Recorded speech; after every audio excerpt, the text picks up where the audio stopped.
So this is called, the fancy word is called horizontal conjugation. But basically, we're going to just change the story to the first person perspective. First person is I, or in Spanish, it's yo. Okay? So instead of Liliana being the person in the story, we're going to say yo, I. So what we're going to do is we're going to change Liliana here to yo, and then we can't just leave abre like it is, because that means opens. She opens. I want to say I open.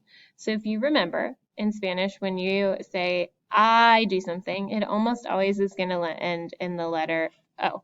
So I'm struggling here. So abre is going to become abro. Yo abro la puerta de la escuela. I open the door to school. Okay, so same thing here. I'm going to change Liliana to yo. Instead of Cierra, I'm going to change it to cierro la puerta. Okay, so it changes to an O again. Liliana, yo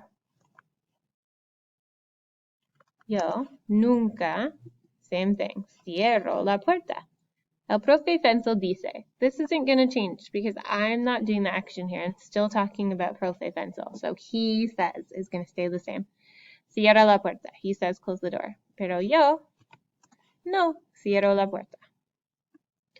Yo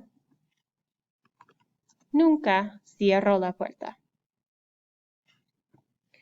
El profe Fensel está muy enojado. So same thing. We're still talking about him. So he's very mad, but eventually he closes the door. And instead of Liliana, I'm going to say yo camino. Instead of su clase, because that would be her class, mi clase de matemáticas. Okay, so what I want you to do is to change this next box. So the third box and the fourth box.